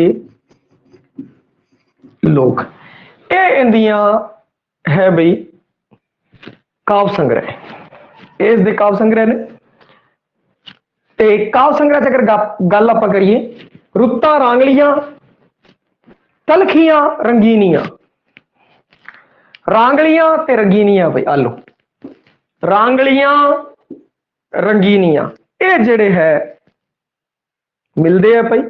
ਫਿਰ ਉਸ ਤੋਂ ਬਾਅਦ ਆਪਾਂ ਗੱਲ ਕਰੀਏ ਬਈ ਛਾਂਗਿਆ ਰੁੱਖ, ਛਾਂਗਿਆ ਰੁੱਖ, ਸ਼ੀਸ਼ੇ ਦਾ ਜੰਗਲ, ਛਾਂਗਿਆ ਰੁੱਖ ਔਰ ਸ਼ੀਸ਼ੇ ਦਾ ਜੰਗਲ। ਇੱਥੇ ਰੁੱਖ ਹੋ ਗਿਆ ਔਰ ਇੱਥੇ ਜੰਗਲ ਹੋ ਗਿਆ ਬਈ। ਰੁੱਖ ਦੀ ਗੱਲ ਕੀਤੀ, ਪਹਿਲਾਂ ਤਾਂ ਉਹਨੇ ਗੱਲ ਕੀਤੀ ਰੁੱਖ ਦੀ, ਫਿਰ ਉਹਨੇ ਗੱਲ ਕੀਤੀ ਜੰਗਲ ਦੀ ਬਈ। ਪਹਿਲਾਂ ਰੁੱਖ ਦੀ ਗੱਲ ਕੀਤੀ, ਫਿਰ ਜੰਗਲ ਦੀ ਗੱਲ ਕੀਤੀ, ਛਾਂਗਿਆ ਰੁੱਖ ਔਰ ਸ਼ੀਸ਼ੇ ਦਾ ਜੰਗਲ। ਫਿਰ ਉਸ ਤੋਂ ਬਾਅਦ ਉਹਨੇ ਗੱਲ ਕੀਤੀ ਸਮੁੰਦਰ ਦੀ। ਹੁਣ ਸਮੁੰਦਰ ਆਉਂਦੇ ਕਈ ਥਾਂ ਆ ਰਹੇ ਬਈ, ਜਿਵੇਂ ਜਜ਼ੀਰਿਆਂ ਵਿੱਚ ਘਿਰਿਆ ਸਮੁੰਦਰ, ਮੇਰੇ ਅੰਦਰ ਇੱਕ ਸਮੁੰਦਰ। ਔਰ ਇੱਥੇ ਜੁਗਨੂ ਦੀਵਾ ਤੇ ਦਰਿਆ, ਦਰਿਆ ਵੀ ਸਮੁੰਦਰ, ਦਰਿਆ ਸਮੁੰਦਰ ਤੋਂ ਹੀ ਸੰਬੰਧਿਤ ਆਪਾਂ ਕਰ ਲਈਏ ਬਈ ਦਰਿਆ ਨੂੰ, ਠੀਕ ਹੈ। ਤਾਂ ਇੱਥੇ ਆਪਾਂ ਦੇਖ ਰਹੇ ਹਾਂ ਦਰਿਆ ਸਮੁੰਦਰ ਸ਼ਬਦ ਆ ਰਹੇ ਨੇ, ਇੱਥੇ ਰੰਗੀਨੀਆਂ ਆ ਰਹੀਆਂ, ਇੱਥੇ ਰੁੱਖ ਜੇ ਆ ਰਹੇ। ਤਾਂ ਇਸ ਤਰੀਕੇ ਨਾਲ ਅਗਰ ਆਪਾਂ ਦੇਖਿਆ ਜਾਵੇ। ਔਰ ਇੱਕ ਹੋਰ ਹੈ ਬਈ, ਇੱਕ ਆਦਮੀ ਔਰ ਲੋਕ, ਆਦਮੀ ਤੇ ਲੋਕ ਬਈ, ਇਹ ਤਿੰਨ ਕੀ ਕਹਿੰਦੇ ਆ, ਮੁੱਖ ਮੁੱਖ ਕਨੈਕਸ਼ਨ ਨੇ ਜਿਹੜੇ ਬਣਦੇ ਆ। ਇਹਨਾਂ ਨੂੰ ਤੁਸੀਂ ਬਸ ਕਨੈਕਟ ਕਰ ਲੈਣਾ ਹੈ ਭਾਈ। ਵੈਸੇ ਤਾਂ ਤੁਸੀਂ ਕੀ ਕਰੋਗੇ, ਉਵੇਂ ਹੀ ਯਾਦ ਹੋ ਜਾਵੇ ਤਾਂ ਠੀਕ ਹੈ ਬਈ, ਪਰੰਤੂ ਦਿਮਾਗ ਦੇ ਅੰਦਰ ਤੁਸੀਂ ਕੋਈ ਵੀ ਸੈਟਿੰਗ ਕਰ ਲਓ। ਜਿਵੇਂ ਆਹ ਸੈਟਿੰਗ ਕੀਤੀ ਹੈ, ਅਗਰ ਤੁਹਾਨੂੰ ਲੱਗਦਾ ਕਿ ਮੈਨੂੰ ਸੈਟਿੰਗ ਕਰਨ ਦੀ ਲੋੜ ਨਹੀਂ ਹੈ, ਸਿੱਧਾ ਹੀ ਮੈਂ ਚੱਕ ਦੂੰਗਾ ਕੰਮ ਨੂੰ, ਤਾਂ ਕੋਈ ਦਿੱਕਤ ਨਹੀਂ ਹੈ। ਔਰ ਤੁਹਾਨੂੰ ਲੱਗਦਾ ਹੈ, ਆਪਾਂ ਨੂੰ ਆਪਣੇ ਦਿਮਾਗ ਦੇ ਅੰਦਰ ਇੱਕ ਇੱਕ ਚੀਜ਼ ਦੀ ਪੂਰਨ ਤੌਰ ਤੇ ਆਪਣੀ ਸੈਟਿੰਗ ਹੋਣੀ ਚਾਹੀਦੀ। ਕਿੱਥੇ ਵੀ ਆਪਾਂ ਨੂੰ ਕੋਈ ਗੜਬੜ ਕੁਛ ਨਹੀਂ ਹੋਣੀ ਚਾਹੀਦੀ, ਆਪਣੇ ਤੋਂ ਹੱਲਣੀ ਨਹੀਂ ਚਾਹੀਦੀ। ਬਿਲਕੁਲ ਲਾਇਬ੍ਰੇਰੀ ਵਾਲੀ ਤਰ੍ਹਾਂ ਸਜਾ ਕੇ ਰੱਖਣਾ ਆਪਣੇ ਸਾਰੇ ਫੈਕਟ ਨੂੰ, ਜਦੋਂ ਆਪਾਂ ਲੋੜ ਪਈ ਆਪਾਂ ਕੱਢ ਲਿਆ। ਹੁਣ ਦੇਖੋ, ਸਭ ਤੋਂ ਪਹਿਲਾਂ ਅਗਰ ਆਪਾਂ ਗੱਲ ਕਰੀਏ ਰੁੱਤਾਂ ਰਾਂਗਲੀਆਂ, ਇੱਥੇ ਆ ਗਿਆ ਰਾਂਗਲੀਆਂ ਬਈ ਔਰ ਰੰਗੀਨੀਆਂ, ਰਾਂਗਲੀਆਂ ਤੇ ਰੰਗੀਨੀਆਂ, ਰਾਂਗਲੀਆਂ ਤੇ ਰੰਗੀਨੀਆਂ ਆ ਗਿਆ। ਫਿਰ ਆਪਾਂ ਗੱਲ ਕੀਤੀ ਆਦਮੀ ਦੀ ਬਈ, ਅਧੂਰਾ ਆਦਮੀ ਤੇ ਮੋਮ ਦੇ ਲੋਕ, ਅਧੂਰਾ ਆਦਮੀ ਤੇ ਮੋਮ ਦੇ ਲੋਕ, ਇਹ ਆ ਗਿਆ। ਫਿਰ ਉਸ ਤੋਂ ਬਾਅਦ ਰੁੱਖ ਆ ਗਿਆ ਬਈ, ਛਾਂਗਿਆ ਰੁੱਖ ਤੇ ਸ਼ੀਸ਼ੇ ਦਾ ਜੰਗਲ। ਫਿਰ ਆਪਾਂ ਅੱਗੇ ਵਧੀਏ, ਸਮੁੰਦਰ ਦਰਿਆ ਦੀ ਗੱਲ ਕਰੀਏ ਤੇ ਜਜ਼ੀਰਿਆਂ ਵਿੱਚ ਘਿਰਿਆ ਸਮੁੰਦਰ, ਜੁਗਨੂ ਦੀਵਾ ਤੇ ਦਰਿਆ, ਮੇਰੇ ਅੰਦਰ ਇੱਕ ਸਮੁੰਦਰ, ਆ ਹੈ ਬਾਕੀ ਜਿਹੜੀਆਂ ਚੀਜ਼ਾਂ ਨੇ ਉਹ ਆਪਾਂ ਨੂੰ ਅਲੱਗ ਤੋਂ ਰੱਖਣੀਆਂ ਪੈਣਗੀਆਂ। ਦੁੱਧ ਪੱਥਰੀ, ਲਹੂ ਦੇ ਨਕਸ਼, ਚੋ ਨੁਕਰੀ ਸ਼ਾਮ ਤੇ ਅੱਖਾਂ ਵਾਲੀ ਪੈੜ। ਅੱਖਾਂ ਵਾਲੀ ਪੈੜ ਪਈ, ਅੱਖਾਂ ਵਾਲੀਆਂ ਪੈੜਾਂ, ਅੱਖਾਂ ਵਾਲੀਆਂ ਪੈੜਾਂ, ਪ੍ਰਵੇਸ਼ ਦੁਆਰ। ਇਸ ਨੂੰ ਕੀ ਕਹਿੰਦੇ ਹੈ ਕਿ ਤੁਸੀਂ ਧਿਆਨ ਰੱਖਣਾ ਹੈ ਭਾਈ ਅੱਡ ਤੋਂ। ਤੇ ਇਸ ਤਰੀਕੇ ਨਾਲ ਤੁਸੀਂ ਸੈਟਿੰਗ ਕਰ ਲੈਣੀ ਹੈ। ਜਾਂ ਫਿਰ ਇੱਥੇ ਆਦਮੀ ਦੀ ਗੱਲ ਆ ਗਈ, ਲੋਕਾਂ ਦੀ ਗੱਲ ਆ ਗਈ, ਤਾਂ ਇੱਥੇ ਪੈੜਾਂ ਦੀ ਗੱਲ ਆ ਗਈ ਬਈ। ਆਦਮੀ ਦੀ ਗੱਲ ਆ ਗਈ, ਲੋਕਾਂ ਦੀ ਗੱਲ ਆ ਗਈ, ਹੋਰ ਪੈੜਾਂ ਕਿੰਨੀਆਂ ਆਉਂਦੀਆਂ? ਚੱਲਣਾ ਔਰ ਚੱਲਣ ਤੋਂ ਬਾਅਦ ਜਿਹੜੇ ਨਿਸ਼ਾਨ ਬਣਦੇ ਆ ਉਹਨੂੰ ਪੈੜ ਕਹਿੰਦੇ ਆ ਭਾਈ। ਤਾਂ ਫਿਰ ਇੱਥੋਂ ਆਦਮੀ, ਲੋਕ, ਪੈੜਾਂ ਆ ਗਈਆਂ ਤੇ ਬਾਕੀ ਦੁੱਧ ਪੱਥਰੀ ਰਹਿ ਗਿਆ, ਹੋਰ ਲਹੂ ਦਾ ਨਕਸ਼ ਰਹਿ ਗਿਆ, ਚੋ ਨੁਕਰੀ ਸ਼ਾਮ ਤੇ ਪ੍ਰਵੇਸ਼ ਦੁਆਰ ਰਹਿ ਗਿਆ। ਤੇ ਇਸ ਨੂੰ ਤੁਸੀਂ ਅਲੱਗ ਤੋਂ ਸੈੱਟ ਕਰ ਲੈਣਾ, ਜਿਵੇਂ ਤੁਹਾਨੂੰ ਯਾਦ ਹੋਵੇ ਕਰ ਲਿਓ। ਕੋਈ ਕਨੈਕਟ ਬਣੇ ਕਨੈਕਟ ਕਰ ਲਓ, ਵਰਨਾ ਤੁਸੀਂ ਐਵੇਂ ਹੀ ਯਾਦ ਕਰ ਲਓ। ਤਾਂ ਇਸ ਤਰੀਕੇ ਨਾਲ ਤੁਸੀਂ ਦੇਖਿਓ ਰਾਂਗਲੀਆਂ, ਰੰਗੀਲੀਆਂ, ਆਦਮੀ, ਆਦਮੀ ਤੋਂ ਪਹੁੰਚੇ ਲੋਕ ਤੇ, ਫਿਰ ਪਹੁੰਚ ਗਿਆ ਆਪਾਂ ਪੇੜਾਂ ਤੇ, ਫਿਰ ਰੁੱਖ ਤੇ ਪਹੁੰਚ ਗਏ ਬਈ। ਪੈੜਾਂ ਇਹ ਦੂਜੀਆਂ ਪੈੜਾਂ ਹੈ ਬਈ, ਚੱਲਦਾ ਹੈ ਬੰਦਾ ਇਹ, ਆ ਦੇਖੋ ਪੈੜ ਬਣ ਗਈ ਬਈ ਇਸ ਤਰੀਕੇ ਨਾਲ। ਫਿਰ ਕੀ ਹੈ? ਰੁੱਖ, ਰੁੱਖ ਤੋਂ ਫਿਰ ਜੰਗਲ, ਜੰਗਲ ਤੋਂ ਸਮੁੰਦਰ, ਜੰਗਲ ਤੋਂ ਸਮੁੰਦਰ, ਦਰਿਆ ਦੀ ਗੱਲ ਹੈ ਜੋ ਆਪਾਂ ਕਰ ਦਿੱਤੀ ਪਈ। ਇਹ ਜਿਹੜੀਆਂ ਸੀਗੀਆਂ ਡਾਕਟਰ ਜਗਤਾਰ ਹੈ ਜਿਹੜੀਆਂ ਉਹਦੀਆਂ ਇਹ ਕਾਵ ਪੁਸਤਕਾਂ ਨੇ। ਹੁਣ ਆਪਾਂ ਇਸ ਦੀ ਗੱਲ ਕਰੀਏ ਬਈ, ਕਵੀ ਤੋਂ ਇਲਾਵਾ ਡਾਕਟਰ ਜਗਤਾਰ ਇੱਕ ਸਿਰੜੀ ਖੋਜੀ ਵੀ ਸੀਗਾ, ਯੋਗ ਸੰਪਾਦਕ, ਸੰਪਾਦਨ ਦਾ ਕੰਮ ਵੀ ਕਰਦਾ ਸੀਗਾ, ਚੰਗਾ ਅਨੁਵਾਦਕ ਵੀ ਸੀ, ਖੋਜੀ ਵੀ ਸੀ, ਸੰਪਾਦਕ ਵੀ ਸੀ, ਅਨੁਵਾਦਕ ਵੀ ਸੀਗਾ। ਸਾਹਿਤਕ ਖੋਜ ਤੋਂ ਇਲਾਵਾ ਪੁਰਾਤਨ ਇਮਾਰਤਾਂ ਅਤੇ ਸਿੱਕਿਆਂ ਵਿੱਚ ਉਸਦੀ ਦਿਲਚਸਪੀ ਸੀ। ਜਿਹੜੀ ਪੁਰਾਤਨ ਇਮਾਰਤਾਂ, ਸਿੱਕਿਆਂ ਵਿੱਚ ਉਹਦੀ ਦਿਲਚਸਪੀ ਸੀ ਬਈ, ਖੋਜੀ ਦਾ ਕੰਮ ਕਰਦਾ ਸੀ। ਚਲੋ ਖੋਜ ਕਰੀਏ ਤਾਂ ਖੋਜਣ ਵਾਲੇ ਭਈਆ ਖੋਜ ਕਰਦੇ ਆ, ਉਹ ਪੁਰਾਤਨ ਇਮਾਰਤਾਂ ਦੀ, ਸਿੱਕਿਆਂ ਦੀ, ਉਸਦੀ ਉਹ ਦਿਲਚਸਪੀ ਹੁੰਦੀ ਸੀ।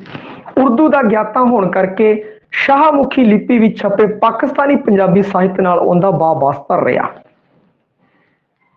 ਜਿਹੜਾ ਪਾਕਿਸਤਾਨੀ ਪੰਜਾਬੀ ਸਾਹਿਤ ਸੀ ਨਾ, ਉਸ ਨਾਲ ਕੀ ਕਹਿੰਦੇ ਉਹਦਾ ਵਾਸਤਾ ਰਿਹਾ ਹੈ। ਹੁਣ ਗੱਲ ਕਰੀਏ ਡਾਕਟਰ ਜਗਤਾਰ ਦੀ ਕਾਵ ਰਚਨਾ ਵਿੱਚ ਵਿਚਾਰਧਾਰਕ ਪੱਖ ਤੋਂ ਕਈ ਪੜਾਅ ਪਛਾਣੇ ਜਾ ਸਕਦੇ ਹੈ। ਪਹਿਲੇ ਪੜਾਅ ਤੇ ਉਹ ਰਵਾਇਤੀ ਪ੍ਰਗਤੀਵਾਦੀ ਵਿਸ਼ਿਆਂ ਨੂੰ ਪ੍ਰਗਟ ਕਰਦਾ ਹੈ ਬਈ। ਪਹਿਲੇ ਪੜਾਅ ਤੇ ਰਵਾਇਤੀ ਪ੍ਰਗਤੀਵਾਦੀ ਵਿਸ਼ਿਆਂ ਨੂੰ ਉਹ ਕਰਦਾ ਹੈ।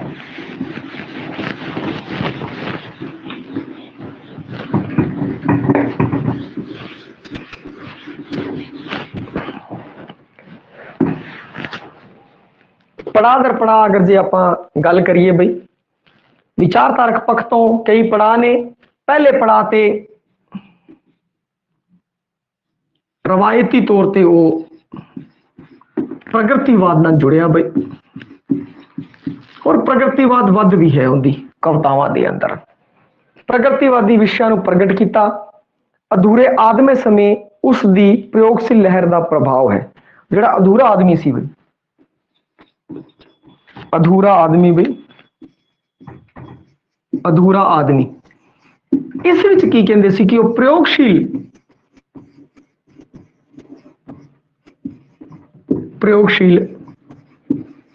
ਲਹਿਰ ਤੋਂ ਪ੍ਰਭਾਵਿਤ ਰਿਹਾ। ਇਸ ਵਿੱਚ ਅਧੂਰਾ ਆਦਮੀ ਚ ਪ੍ਰਯੋਗਸ਼ੀਲ ਲਹਿਰ ਤੋਂ ਉਹ ਪ੍ਰਭਾਵਿਤ ਰਿਹਾ। ਹੋਰ ਉਸ ਤੋਂ ਬਾਅਦ ਗੱਲ ਕਰੀਏ ਉਸਦੀ ਕਵਿਤਾ ਵਿੱਚ ਨਕਸਲਵਾਦੀ ਲਹਿਰ, ਜਿਹੜੀ ਨਕਸਲਵਾਦੀ ਲਹਿਰ ਸੀ ਦੀ ਵਿਦਰੋਹੀ ਸੁਰ ਪ੍ਰਦਾਨ ਹੋ ਜਾਂਦੀ ਹੈ। ਉਸ ਤੋਂ ਬਾਅਦ ਫਿਰ ਉਹ ਚਲਾ ਜਾਂਦਾ ਹੈ, ਦੇਖੋ ਪ੍ਰਗਤੀਵਾਦ ਤੋਂ ਸ਼ੁਰੂ ਹੋਇਆ, ਅਧੂਰਾ ਆਦਮੀ ਦੇ ਵਿੱਚ ਪ੍ਰਯੋਗਸ਼ੀਲ ਲਹਿਰ ਪ੍ਰਭਾਵਿਤ, ਔਰ ਫਿਰ ਉਸ ਤੋਂ ਬਾਅਦ ਉਹ ਚਲਾ ਗਿਆ ਨਕਸਲਵਾਦੀ ਲਹਿਰ ਚ। ਇਸ ਲਹਿਰ ਤੋਂ ਸੰਬੰਧਿਤ ਉਹਨੇ ਬੜੀਆਂ ਕਵਿਤਾਵਾਂ ਲਿਖੀਆਂ ਬਈ।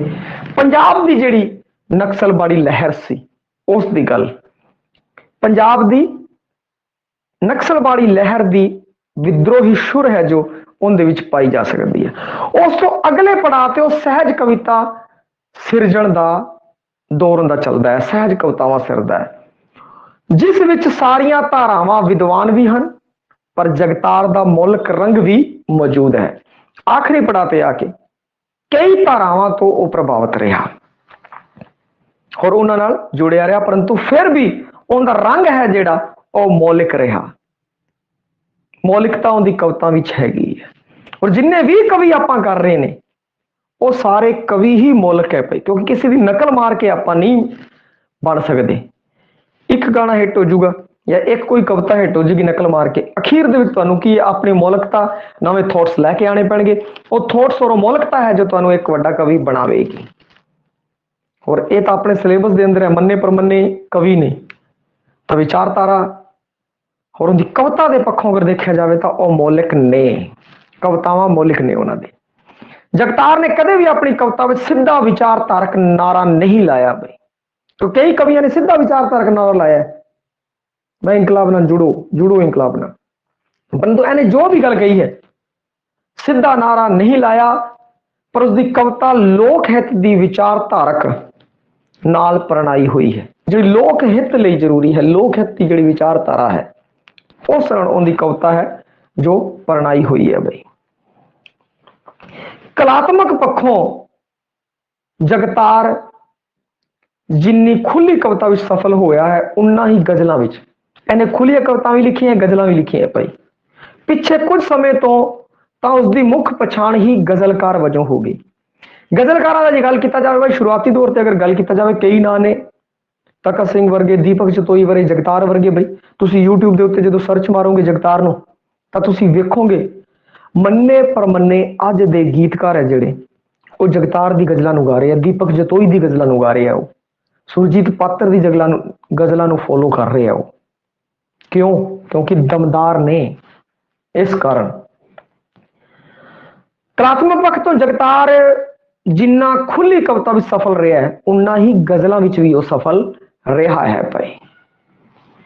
फारसी लिपि विचों गुरमुखी लिपि विच लिपिअंतर करके आपने पाकिस्तानी पंजाबी साहित्य नूं पंजाब विच प्रसारण हित लंबी कालना काली है। फारसी लिपि चो गुरमुखी लिपि च पाकिस्तानी जिहड़ा पंजाबी साहित्य सी भाई, पाकिस्तानी पंजाबी साहित्य दा शाहमुखी फारसी तो इन्हें पंजाबी भाषा दे विच रूपांतरण किया है भाई, पंजाबी च रूपांतरण है इन्हें किया है भाई। गुरमुखी लिपि च फारसी लिपि चो शाहमुखी चो फारसी लिपि चो गुरमुखी लिपि च लिप्यांतरण किया है इन्हें और तकड़ी कालना काली है। पाकिस्तानी पंजाबी साहित्य नूं पंजाब दे विच प्रसारण दे अंदर इन्हें लंबी कालना काली, इनू मान सम्मान समेत आप नूं भारतीय साहित्य अकादमी पुरस्कार भी मिले भाई, कई मान सम्मान इनू प्राप्त होए ने। पर जगतार है जिहड़ा खुददार शायर है, इनाम सन्माना तो बेनियाजा अपनी साधना विच वो मसरूफ है भाई, बस साधना करता है, इनामा तो उन्हें कोई लेना देना नहीं है। जगतार प्रगतिवादी कावधारा दियां उच्चतम सिद्धांतक ते साहित्यक खूबियां दा अगलेरी जुझारू कविता नाल सुमेल करने वाला प्रतिभाशाली शायर है। आ ध्यान रखना, जगतार प्रगतिवादी धारा नाल जुड़िया और प्रगतिवादी धारा तो गां जुझारवादी कविता है जड़ियां वो भी इन्हें लिखियां नक्सलाइट तो संबंधित भाई। उसने एक खासे इंकलाबी शक्तियां नाल अपनी सुहिरद प्रतिबद्धता कायम रखी, पर नालों नाल आम लुकाई दी गुरमत तो जहालत तो उत्पन्न कमजोरियां भैड़े कार विहारां अमानवी बिरतियां नूं भी बिना संकोच नंगा किया उसने, क्योंकि उसने प्रगतिवादी धारा उस तो भी गां जुझारवादी धारा का एक कवि बनता है। काफी कुछ इस बारे में लिखे है, नक्सलबाड़ी बारे काफी कुछ इसने लिखे है भाई। आम लोक धाराई की जिहड़ी गरीबी सी, आम लोगों की जिहड़ी गरीबी सी उस तो उत्पन्न हुई कमजोरियां जहलत बेइज्जतियां भैड़े कार विहारां अमानवीयां बिरतियां पई, जिहड़ियां अमानवीयां तशद्दद लोगों ने पंजाब संकट के समय सहियां उन्होंने बिना संकोच तो इन्हें नंगा किया है भाई, लिखिया है। ਦੂਜੇ ਪਾਸੇ ਅਮੀਰ ਪੂੰਜੀਵਾਦੀ ਭਾਰੂ ਸ਼ਕਤੀਆਂ ਨੂੰ ਵੰਗਾਰਦਾ ਹੈ। ਜਦੋਂ ਕਿਸੇ ਵੀ ਕਵੀ ਦੀ ਅਗਰ ਆਹ ਗੱਲ ਆ ਜੇ ਭਈ ਉਹ ਪ੍ਰਗਤੀਵਾਦੀ ਹੈ, ਉਹ ਜੁਝਾਰਵਾਦੀ ਹੈ, ਤਾਂ ਤੁਸੀਂ ਇਹ ਗੱਲ ਤਾਂ ਪੱਕੀ ਹੋ ਗਈ ਕਿ ਉਹ ਪੂੰਜੀਵਾਦ ਦਾ ਖਿਲਾਫ ਹੋਵੇਗਾ, ਪੂੰਜੀਵਾਦ ਦਾ ਖਿਲਾਫ ਹੋਵੇਗਾ। ਪਰੰਤੂ ਸਮਾਜਵਾਦ ਦਾ ਉਹ ਹਾਮੀ ਹੋਵੇਗਾ। ਉਹ ਚਾਹੇਗਾ ਕਿ ਸਮਾਜ ਦੇ ਅੰਦਰ ਸਾਰੇ ਬੰਦੇ ਬਰਾਬਰ ਹੋਣ, ਸਾਰਿਆਂ ਨੂੰ ਬਰਾਬਰ ਦਾ ਹੱਕ ਮਿਲੇ।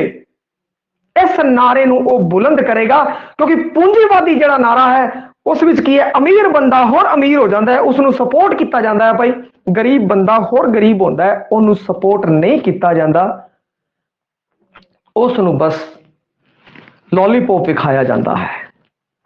ਕਿਉਂਕਿ ਪੂੰਜੀਪਤੀਆਂ ਦੇਸ਼ਾਂ ਦੇ ਅੰਦਰ ਪੂੰਜੀਪਤੀ ਨੇ ਪੂੰਜੀ ਲਗਾਈ ਹੁੰਦੀ ਹੈ, ਉਹ ਕਹਿੰਦਾ ਮੇਰੀ ਪੂੰਜੀ ਲੱਗੀ ਹੈ, ਜਿਹੜਾ ਪ੍ਰੋਫਿਟ ਹੋਵੇਗਾ ਉਹ ਸਾਰੇ ਦਾ ਸਾਰਾ ਮੇਰਾ ਹੋਵੇਗਾ, ਤੁਸੀਂ ਕੀ ਲਾਇਆ ਹੈ। ਪਰੰਤੂ ਜਿੱਥੇ ਪ੍ਰਗਤੀਵਾਦ ਦੀ ਗੱਲ ਆਵੇਗੀ, ਜਿੱਥੇ ਜੁਝਾਰਵਾਦ ਦੀ ਗੱਲ ਆਵੇਗੀ, ਤਾਂ ਉਹ ਲੋਕ ਕਹਿਣਗੇ ਪੈਸਾ ਭਾਵੇਂ ਤੁਹਾਡਾ ਲੱਗਿਆ ਪਰੰਤੂ ਅਸੀਂ ਲਹੂ ਨਾਲ ਉਹਨੂੰ ਕਾਮਯਾਬ ਕੀਤਾ ਹੈ, ਅਸੀਂ ਬੜੀ ਮਿਹਨਤ ਕੀਤੀ ਹੈ। ਜਿਹੜੇ ਕਾਮੇ ਉੱਥੇ ਲੱਗੇ ਹੁੰਦੇ ਨੇ ਉਸ ਦੀ ਮਿਹਨਤ ਹੈ ਉਹ ਰੰਗ ਲੈ ਕੇ ਆਂਦੀ ਹੈ। ਜਿਵੇਂ ਤੁਸੀਂ ਵੇਖਿਆ ਹੋਵੇਗਾ ਖੇਤ ਦੇ ਅੰਦਰ ਪਹਿਲਾਂ ਰਾਜੇ ਮਹਾਰਾਜੇ ਖੇਤ ਜਦੋਂ ਕਰਿਆ ਕਰਦੇ ਸੀ, ਜਾਂ ਕਿਸੇ ਦਾ ਵੀ ਖੇਤ ਹੁੰਦਾ ਹੈ, ਉਸ ਦੇ ਉੱਤੇ ਮਿਹਨਤ ਕੌਣ ਕਰਦਾ ਹੈ, ਕਾਮਾ ਮਜ਼ਦੂਰ ਮਿਹਨਤ ਕਰਦਾ ਹੈ, ਪਰੰਤੂ ਉਹਦਾ ਜਿਹੜਾ ਲਾਭ ਹੈ ਉਹ ਉਸ ਸਾਮੰਤ ਨੂੰ, ਉਸ ਵੱਡੇ ਜ਼ਮੀਂਦਾਰ ਨੂੰ ਮਿਲਦਾ ਹੈ। ਇਸੇ ਤਰ੍ਹਾਂ ਫੈਕਟਰੀਆਂ ਦਾ ਉਦਾਹਰਣ ਲਈਏ, ਜਿਹੜਾ ਕਿ ਜ਼ਿਆਦਾ ਪੂੰਜੀਵਾਦ ਦੇ ਅੰਦਰ ਬਹੁਤ ਜ਼ਿਆਦਾ ਫੇਮਸ ਹੈ, ਵੱਡੀਆਂ ਵੱਡੀਆਂ ਫੈਕਟਰੀਆਂ ਲਗਾਈ ਜਾਂਦੀਆਂ, ਉਹਨਾਂ ਦਾ ਲਾਭ ਜਿਹੜੇ ਪੂੰਜੀਵਾਦੀ ਲੋਕ ਲੈ ਜਾਂਦੇ ਆ, ਪਰੰਤੂ ਉਹਨਾਂ ਅੰਦਰ ਖੂਨ ਪਸੀਨਾ ਹੈ ਜਿਹੜਾ ਉਹ ਇੱਕ ਮਜ਼ਦੂਰ ਦਾ ਵਹਿੰਦਾ ਹੈ। ਭਾਈ ਉਸ ਮਜ਼ਦੂਰ ਨੇ ਦਿਨ ਰਾਤ ਮਿਹਨਤ ਕਰਕੇ ਉਹਨੂੰ ਇੰਨਾ ਕਾਮਯਾਬ ਕੀਤਾ, ਪ੍ਰੋਡਕਟ ਹੈ ਜੋ ਬਹੁਤ ਵੱਡੀ ਪੱਧਰ ਤੇ ਵਿਕੇ, ਪਰੰਤੂ ਫਿਰ ਵੀ ਉਹਨੂੰ ਮਿਲਿਆ ਕਿ ਕੁਝ ਵੀ ਨਹੀਂ। ਉਹਨਾਂ ਦੇ ਹੱਕਾਂ ਦੀ ਗੱਲ ਕੀਤੀ ਹੈ। ਹੋਰ ਜਿਹੜੇ ਪ੍ਰਗਤੀਵਾਦ ਦੀ ਗੱਲ ਕਰਨਗੇ, ਜਿਹੜੇ ਜੁਝਾਰਵਾਦ ਦੀ ਗੱਲ ਕਰਨਗੇ, ਉਹਦੇ ਅੰਦਰ ਆਟੋਮੈਟਿਕ ਸਮਾਜਵਾਦ ਆ ਗਿਆ, ਉਹ ਪੂੰਜੀਵਾਦ ਦਾ ਵਿਰੋਧੀ ਹੋ ਗਿਆ। ਇਹ ਚੀਜ਼ਾਂ ਤੁਸੀਂ ਧਿਆਨ ਰੱਖਣੀਆਂ ਬਈ, ਜਿੱਥੇ ਸਮਾਜਵਾਦ ਦੀ ਗੱਲ ਆ ਗਈ, ਜਿੱਥੇ ਪ੍ਰਗਤੀਵਾਦ ਦੀ ਗੱਲ ਆ ਗਈ, ਜਿੱਥੇ ਜੁਝਾਰਵਾਦ ਦੀ ਗੱਲ ਆ ਗਈ, ਇਹ ਸ਼ਬਦ ਥੋੜੇ ਥੋੜੇ ਮਿਲਦੇ ਜੁਲਦੇ ਨੇ, ਥੋੜੇ ਗਾਂ ਦੀ ਵੱਧਦੇ ਸ਼ਬਦ ਨੇ, ਪਰੰਤੂ ਪਰਾਇਵਾਚੀ ਨਹੀਂ ਨੇ। ਸਾਈਡ ਇੱਕ ਕਹਿ ਸਕਦੇ ਹਾਂ ਆਪਾਂ, ਇੱਕ ਧਿਰੇ ਦੀ ਗੱਲ ਕਰ ਸਕਦੇ ਹਾਂ, ਦੂਜਾ ਧਿਰਾ ਹੈ ਜਿਹੜਾ ਪੂੰਜੀਵਾਦੀਆਂ ਪੂੰਜੀਪਤੀਆਂ ਦਾ ਹੈ। ਜਦੋਂ ਇਹਨਾਂ ਦੀ ਗੱਲ ਆ ਗਈ ਤਾਂ ਫਿਰ ਪੂੰਜੀਪਤੀ ਹੈ ਜਿਹੜੇ ਉਹ ਬਾਈਕਾਟ ਕਰਨਾ ਹੀ ਪਵੇਗਾ। ਪੂੰਜੀਪਤੀਆਂ ਨੂੰ ਇਹ ਵੰਗਾਰਦਾ ਹੈ, ਪੂੰਜੀਪਤੀ ਸ਼ਕਤੀਆਂ ਨੂੰ ਇਹ ਵੰਗਾਰਦਾ ਹੈ। ਬੇਖੌਫ ਹੋ ਕੇ ਅਮੀਰਾਂ ਦੀ ਜਿਹੜੀ ਲੁੱਟ ਹੈ, ਦਰਿੰਦਗੀ ਹੈ, ਵਹਿਸ਼ੀਪਣ ਹੈ, ਅਯਾਸ਼ੀ ਹੈ, ਉਸ ਨੂੰ ਭੰਡਿਆ ਇਸ ਨੇ ਆਪਣੀ। ਹੋਰ ਮਾਸੂਮ ਲੋਕਾਈ ਦੀ ਆਵਾਜ਼ ਉਠਾਈ ਹੈ। ਗੁਲਾਮ ਰੱਖਣ ਦੇ ਢੰਗਾਂ ਨੂੰ, ਤਰੀਕਿਆਂ ਨੂੰ ਉਭਾਰਦਾ ਹੈ। ਇਹ ਦੱਸਦਾ ਕਿ ਨਵੇਂ ਨਵੇਂ ਤਰੀਕੇ ਹੁੰਦੇ ਆ ਲੋਕਾਂ ਨੂੰ ਗੁਲਾਮ ਕਰਨ ਦੇ। ਭਾਈ ਗੁਲਾਮ ਕਰਨ ਦੇ ਨਵੇਂ ਨਵੇਂ ਤਰੀਕੇ ਹੁੰਦੇ ਆ, ਭਾਵੇਂ ਕੁਝ ਵੀ ਬਦਲ ਜਾਵੇ ਪਰੰਤੂ ਫਿਰ ਵੀ ਦੇਖਿਆ ਜਾਵੇ ਤਾਂ ਚੀਜ਼ਾਂ ਉਹੀ ਰਹਿੰਦੀਆਂ ਨੇ। ਮਹਿੰਗੋ ਮੈਨ ਹੈ ਜਿਹੜਾ, ਜਾਂ ਜਿੰਦਾ ਗਰੀਬ ਮਜ਼ਦੂਰ ਹੈ, ਉਹਦਾ ਸ਼ੋਸ਼ਣ ਪਹਿਲਾਂ ਵੀ ਹੋ ਰਿਹਾ ਸੀ ਔਰ ਅੱਜ ਵੀ ਹੋ ਰਿਹਾ ਹੈ। ਪਿਆਰ ਵਾਲੇ ਜਗਤਾਰ ਦਾ ਰਵਈਆ ਰੋਮਾਂਟਿਕ ਨਹੀਂ ਹੈ। ਭਾਈ ਰੋਮਾਂਟਿਕ ਕਿਵੇਂ ਹੋ ਜਾਊਗਾ ਜਦੋਂ ਕਵੀ ਹੀ ਪ੍ਰਗਤੀਵਾਦੀ ਕਵੀ ਹੈ। ਇਹ ਸਾਰੀਆਂ ਗੱਲਾਂ ਇੱਕ ਦੂਜੇ ਨਾਲ ਜੁੜਦੀਆਂ ਜੀਆਂ ਗੱਲਾਂ ਹੈ, ਔਰ ਜੁੜਦੀਆਂ ਜੀਆਂ ਗੱਲਾਂ ਨੂੰ ਤੁਸੀਂ ਇਹ ਧਿਆਨ ਰੱਖਣਾ ਹੈ। ਬਸ ਅੱਜ ਵਾਲੇ ਲੈਸਨ ਦੇ ਵਿੱਚ ਆਪਾਂ ਸਿਰਫ ਔਰ ਸਿਰਫ ਆ ਹੀ ਸਮਝਾਂਗੇ, ਇੱਕ ਨਵੇਂ ਤਰੀਕੇ ਨਾਲ ਇਸ ਗੱਲ ਨੂੰ ਆਪਾਂ ਸਮਝਾਂਗੇ ਕਿ ਕਿਸ ਤਰੀਕੇ ਨਾਲ ਸਾਰੀਆਂ ਗੱਲਾਂ ਇੱਕ ਦੂਜੇ ਨਾਲ ਜੁੜਦੀਆਂ ਨੇ। ਜਦੋਂ ਤੁਸੀਂ ਕੋਈ ਵੀ ਕਿਤਾਬ ਜਦੋਂ ਤੁਸੀਂ ਪੜ੍ਹਦੇ ਹੋ, ਜਦੋਂ ਆਪਾਂ ਕੋਈ ਵੀ ਕਿਤਾਬ ਪੜ੍ਹਦੇ ਹਾਂ ਤਾਂ ਉਸ ਦੇ ਅੰਦਰ ਭਾਵੇਂ ਅੱਡ ਅੱਡ ਵੱਖ ਵੱਖ ਭਾਸ਼ਾ ਸ਼ੈਲੀਆਂ ਦੀ ਵਰਤੋਂ ਕੀਤੀ ਗਈ ਹੈ, ਪਰੰਤੂ ਫਿਰ ਵੀ ਵੱਖ ਵੱਖ ਭਾਸ਼ਾ ਸ਼ੈਲੀਆਂ ਦੀ ਭਾਵੇਂ ਵਰਤੋਂ ਕੀਤੀ ਗਈ ਹੈ, ਪਰੰਤੂ ਫਿਰ ਵੀ ਗੱਲ ਉਹੀ ਹੈ।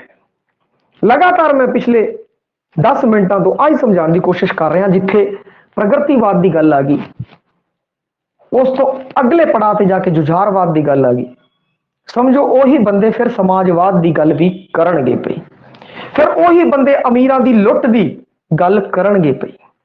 ਤੇ ਇਹ ਸਾਰੀਆਂ ਹੀ ਗੱਲਾਂ ਇੱਕ ਦੂਜੇ ਨਾਲ ਜੁੜੀਆਂ ਹੋਈਆਂ। ਜਦੋਂ ਮੈਂ ਤੁਹਾਨੂੰ ਇਹ ਸਾਰੀ ਗੱਲ ਸਮਝਾਤੀ, ਜਗਤਾਰ ਦੀ ਕਾਵ ਰਚਨਾ ਬਾਰੇ ਦੱਸਤੀਆਂ, ਜਗਤਾਰ ਦੀਆਂ ਰਚਨਾਵਾਂ ਬਾਰੇ ਦੱਸਤਾ, ਜਗਤਾਰ ਦੇ ਥੋਟਸ ਦੇ ਬਾਰੇ ਰਚਤਾ, ਹੁਣ ਤੁਸੀਂ ਕੋਈ ਵੀ ਕਿਤਾਬ ਪੜ੍ਹ ਕੇ ਵੇਖ ਲਿਓ, ਉਸ ਕਿਤਾਬ ਦੇ ਅੰਦਰ ਬਾਰ-ਬਾਰ ਕੇ ਤੁਸੀਂ ਕੋਈ ਵੀ ਕਿਤਾਬ ਚੱਕ ਲਿਓ, 2-4 ਲੈਣਾ ਦਿੱਤੀਆਂ ਹੋਣਗੀਆਂ, ਵੱਖਰੀਆਂ ਲੈਣਾ ਉਸੇ ਗੱਲ ਨੂੰ ਸਮਝਾਇਆ ਹੋਵੇਗਾ। ਫਿਰ ਦੂਜੀ ਕਿਤਾਬ 'ਚ 2-4 ਦੂਜੀਆਂ ਵੱਖਰੀਆਂ ਲੈਣਾ, ਔਰ ਉਸੇ ਗੱਲ ਨੂੰ ਫਿਰ ਦੁਬਾਰਾ ਸਮਝਾਇਆ ਹੋਵੇਗਾ। ਪਰੰਤੂ ਆਪਾਂ ਕੀ ਕਰਦੇ ਹਾਂ ਕਿ ਇਸ ਚੀਜ਼ ਨੂੰ ਲੈ ਕੇ ਅੜਨਾ ਨਹੀਂ, ਭਾਵੇਂ ਗੱਲ ਐਵੇਂ ਆ ਜੇ, ਭਾਵੇਂ ਗੱਲ ਐਵੇਂ ਆ ਜੇ, ਭਾਵੇਂ ਗੱਲ ਐਵੇਂ ਆ ਜੇ, ਤੁਸੀਂ ਬਸ ਘੁੰਮ ਕੇ ਦੁਬਾਰਾ ਉਸੇ ਗੱਲ ਤੇ ਪਹੁੰਚ ਜਾਣਾ ਔਰ ਉਸ ਨੂੰ ਹੱਲ ਕਰ ਦੇਣਾ ਹੈ ਭਾਈ। ਹੁਣ ਪਿਆਰ ਬਾਰੇ ਅਗਰ ਗੱਲ ਕਰੀਏ, ਪਿਆਰ ਬਾਰੇ ਜਗਤਾਰ ਦਾ ਰਵੱਈਆ ਰੋਮਾਂਟਿਕ ਨਹੀਂ ਸੀ ਭਾਈ, ਤਰਾਸਦ ਸੰਵੇਦਨਾ ਵਾਲਾ ਸੀਗਾ, ਤਰਾਸਦੀ ਵਾਲਾ ਸੀ, ਤਰਾਸਦ ਸੰਵੇਦਨਾ ਵਾਲਾ ਸੀਗਾ ਉਹਦਾ, ਤਰਾਸਦੀ ਵਾਲਾ। ਪਿਆਰ ਦੀ ਅਸਫਲਤਾ ਤੋਂ ਉਤਪੰਨ ਮਨੋਵਿਸ਼ਾਦ ਵਪਾਰੂ ਪ੍ਰੇਮ ਦੀ ਗੱਲ ਕਰਦਾ ਹੈ। ਵਪਾਰੂ ਪ੍ਰੇਮ ਸੰਬੰਧਾਂ ਦੀ ਥੋੜ ਚਿਰਤਾ ਭਾਈ, ਲੋਕਾਂ ਅੰਦਰ ਜਿਹੜੇ ਵਪਾਰੂ ਪ੍ਰੇਮ ਸੰਬੰਧ ਚੱਲ ਰਹੇ ਆ ਉਹਨਾਂ ਦੀ ਥੋੜੀ ਚਿਰਤਾ, ਥੋੜਾ ਟਾਈਮ, ਤੇ ਸੱਚੇ ਪਿਆਰ ਦੀ ਤਾਂਘ ਉਸ ਦੇ ਮੁੱਖ ਸਰੋਕਾਰ ਨੇ। ਹੁਣ ਗੱਲ ਤਾਂ ਉਹੀ ਹੈ, ਉਸੇ ਗੱਲ ਨੂੰ ਦੁਬਾਰਾ ਦੂਜੀ ਲਾਈਨਾਂ ਦੇ ਵਿੱਚ ਕਹਿਤਾ ਉਹਨੇ ਕਿ ਪਿਆਰ ਬਾਰੇ ਜਗਤਾਰ ਦਾ ਰਵੱਈਆ ਰੋਮਾਂਟਿਕ ਨਹੀਂ ਹੈ, ਉਹ ਕਿ ਤਰਾਸਦ ਸੰਵੇਦਨਾ ਨੂੰ ਹੰਡਾਉਂਦਾ ਹੈ।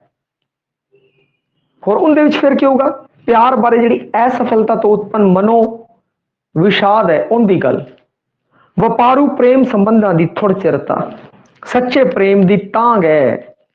ਜਗਤਾਰ ਲਈ ਕ੍ਰਾਂਤੀ ਤੇ ਪਿਆਰ ਵਿੱਚ ਕੋਈ ਅਣਮੇਲਵਾ ਵਿਰੋਧ ਨਹੀਂ ਹੈ ਭਾਈ, ਕ੍ਰਾਂਤੀ ਤੇ ਪਿਆਰ ਦੇ ਵਿੱਚ ਅਣਮੇਲਵਾ ਵਿਰੋਧ ਨਹੀਂ ਹੈ, ਸਗੋਂ ਇਹ ਪ੍ਰਮਾਣਿਕ ਮਨੁੱਖੀ ਸ਼ਖਸੀਅਤ ਦੀ ਉਸਾਰੀ ਕਰਦਾ ਹੈ ਭਾਈ। ਜਗਤਾਰ ਨੇ ਬੜੀਆਂ ਸੂਖਮ ਛੋਹਾਂ ਨਾਲ ਲੁਪਤ ਮਨੋਰਥ, ਹੁਣ ਗੱਲ ਉਹੀ ਹੈ, ਦੇਖੋ ਪ੍ਰਗਤੀਵਾਦ ਦੀ ਹੋਰ ਗਾਂ ਵਿਸਤਾਰ ਕਰਦੇ ਹੋਏ, ਜਦੋਂ ਇਹ ਕਵੀ ਜੁਝਾਰਵਾਦੀ ਕਵੀ ਹੈ ਤਾਂ ਉਸੇ ਗੱਲ ਦਾ ਹੋਰ ਵਿਸਤਾਰ ਕਰਦੇ ਹੋਏ ਇਹਨੇ ਹੋਰ ਲਿਖ ਲਿਆ। ਅੱਜ ਆਪਾਂ ਆਹੀ ਸਿੱਖਾਂਗੇ ਕਿ ਕੰਟੈਂਟ ਦੇ ਅੰਦਰ ਵੱਖ-ਵੱਖ ਗੱਲਾਂ ਕੀਤੀਆਂ ਜਾਂਦੀਆਂ ਨੇ, ਪਰੰਤੂ ਅਗਰ ਆਪਾਂ ਵੇਖਿਆ ਜਾਵੇ ਤਾਂ ਉਸੇ ਇੱਕ ਗੱਲ, ਉਸੇ ਇੱਕ ਧੁਰਾ ਹੈ ਜਿਹੜਾ ਉਸੇ ਨੂੰ ਵੱਖ-ਵੱਖ ਤਰੀਕੇ ਨਾਲ ਸਮਝਾਇਆ ਜਾਂਦਾ ਹੈ। ਔਰ ਕੋਈ ਵੀ ਕਵਿਤਾ ਜਦੋਂ ਕੋਈ ਵੀ ਕਵੀ ਜਦੋਂ ਇੱਕ ਨਿਸ਼ਚਿਤ ਧਾਰਾ ਤੋਂ ਸੰਬੰਧਿਤ ਹੋ ਜਾਂਦਾ ਹੈ ਤਾਂ ਉਹ ਭਾਵੇਂ ਕੋਈ ਵੀ ਕਵਿਤਾ ਲਿਖੇ, ਉਸੇ ਧਾਰਾ ਤੋਂ ਸੰਬੰਧਿਤ ਕਵਿਤਾ ਹੀ ਲਿਖੇਗਾ, ਉਹ ਉਸੇ ਤੋਂ ਸੰਬੰਧਿਤ ਹੀ ਲਿਖੇਗਾ। ਹੁਣ ਜੇ ਗੱਲ ਕਰੀਏ, ਉਸਨੇ ਜਗਤਾਰ ਨੇ ਬੜੀਆਂ ਸੂਖਮ ਛੋਹਾਂ ਨਾਲ ਲੁਪਤ ਮਨੋਰਥ, ਗੁਪਤ ਚਾਲਾਂ, ਉਹਨਾਂ ਦੀਆਂ ਗੁਪਤ ਚਾਲਾਂ ਬਈਆਂ, ਅੰਦਰਲੇ ਆਵੇਗਾਂ ਨੂੰ ਡੂੰਗੀ ਕਾਵਿਕ ਦ੍ਰਿਸ਼ਟੀ ਰਾਹੀਂ ਰੂਪਮਾਨ ਕੀਤਾ ਹੈ। ਅਮੀਰ ਕਾਬਜ ਸ਼੍ਰੇਣੀ ਦੀ ਅਯਾਸ਼ੀ, ਲੁੱਟ, ਜਾਲ ਸਾਜੀ ਦੇ ਵਿਵਹਾਰ ਨੂੰ ਨੰਗਾ ਕੀਤਾ ਹੈ। ਬਈ ਕਿਸ ਤਰੀਕੇ ਨਾਲ ਉਹ ਗਰੀਬ ਲੋਕਾਂ ਨੂੰ ਲੁੱਟਦੇ ਨੇ, ਉਹਨਾਂ ਦੇ ਵਿਰੁੱਧ ਚਾਲਾਂ ਘੜਦੇ ਨੇ, ਉਹਨਾਂ ਨਾਲ ਜਾਲਸਾਜ਼ੀ ਕਰਦੇ ਨੇ, ਉਹਨਾਂ ਨੂੰ ਲੜਾਉਂਦੇ ਨੇ। ਉਹ ਮੱਧ ਸ਼੍ਰੇਣਿਕ ਦੰਭ, ਮਕਾਰੀ, ਨਿੱਕੇਪਣ, ਕਮੀਨਗੀ ਨੂੰ ਤਿੱਖੇ ਨਸਤਰਾਂ ਨਾਲ ਚਾਕ ਕੀਤਾ ਹੈ ਉਸਨੇ। ਪਰ ਜ਼ਿੰਦਗੀ ਦੀ ਵਡਤਣ ਅਤੇ ਸਿਰਜਕ ਮਨੁੱਖ ਦੀ ਉਦਾਤਤਾ ਉਸ ਦੀ ਆਸਥਾ ਹੈ, ਉਸ ਦੀ ਆਸਥਾ ਹੈ। ਇਸ ਜ਼ਿੰਦਗੀ ਦੇ ਵਰਤਣ ਚ, ਸਿਰਜਣਾ ਦੇ ਵਿੱਚ ਆਸਥਾ ਹੈ। ਔਰ ਉਹਦੀ ਇੱਕ ਕਵਿਤਾ ਹੈ, ਉਹ ਮੈਂ ਪੜਾਂ। ਜੇਲ੍ਹ ਦੀ ਗੁੰਮਸੁੰਗ ਤੇ ਤੰਗ ਕੋਠੜੀ ਵਿੱਚ ਉਸਨੇ ਦੀਵਾਰ ਤੇ ਆਪਣੇ ਲਹੂ ਦੇ ਨਾਲ ਪਹਿਲਾ ਸ਼ਬਦ ਲਿਖਿਆ ਜ਼ਿੰਦਗੀ, ਦੂਜਾ ਕ੍ਰਾਂਤੀ, ਤੀਜਾ ਆਜ਼ਾਦੀ। ਪਈ ਜੇਲ੍ਹ ਦੀ ਗੁੰਮਸੁੰਮ ਅਤੇ ਤੰਗ ਕੋਠੜੀ ਦੇ ਵਿੱਚ ਉਸਨੇ ਦੀਵਾਰ ਤੇ ਲਹੂ ਦੇ ਨਾਲ ਪਹਿਲਾ ਸ਼ਬਦ ਲਿਖਿਆ ਜ਼ਿੰਦਗੀ, ਦੂਜਾ ਕ੍ਰਾਂਤੀ ਤੇ ਤੀਜਾ ਆਜ਼ਾਦੀ। ਪਈ ਦੇਖੋ ਲੋਕ ਕਿੰਨੇ ਜੂਝੇ ਆਜ਼ਾਦੀ ਦੇ ਲਈ, ਕਿਉਂਕਿ ਉਹਨੂੰ ਵੀ ਉਸ ਜਿਹੜਾ ਪੰਜਾਬ ਸੰਕਟ ਦਾ ਸਮਾਂ ਸੀ ਪਈ, ਉਸ ਸਮੇਂ ਜੇਲ੍ਹ 'ਚ ਜਾਣਾ ਪਿਆ, ਤਸ਼ੱਦਦ ਸਹਿਣੇ ਪਏ, ਫਿਰ ਹੀ ਤਾਂ ਉਸਨੇ ਉਸ ਚੀਜ਼ ਨੂੰ ਹੰਡਾਇਆ, ਉਹਦਾ ਸਮੇਂ ਤੋਂ ਪਤਾ ਲੱਗਦਾ ਕਿ 1935 ਤੋਂ ਲੈ ਕੇ 1935 ਤੋਂ ਲੈ ਕੇ 2010, ਯਾਨੀ ਉਹਨੇ ਪੰਜਾਬ ਸੰਕਟ ਨੂੰ ਹੰਡਾਇਆ ਹੈ। ਉਸ ਸਮੇਂ जेल के अंदर तशद्दुदां सईयां ने।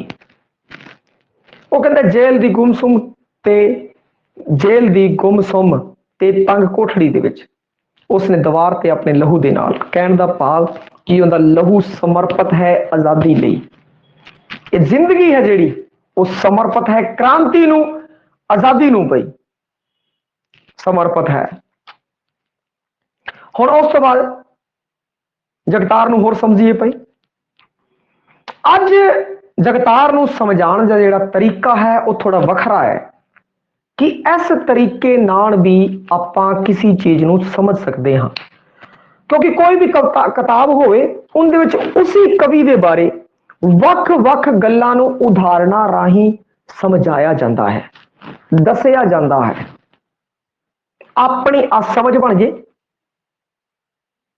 होर प्रयास पई।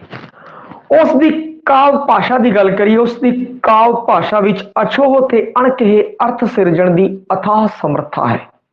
होना भी चाहिए, अर्थ सिरजण की समर्था है वो होगी भी, लगभग कवियां दी आ भी है। ऐसा तो कोई एवं प्रश्न भी नहीं बनता भी अणछोहे ते अणकहे अर्थ सिरजण की हर्च है। अमृता प्रीतम जी, मोहन सिंह भी, हर वो बंदा जो सिलेबस के अंदर आया उसके अंदर हैगी है भई आ समर्था।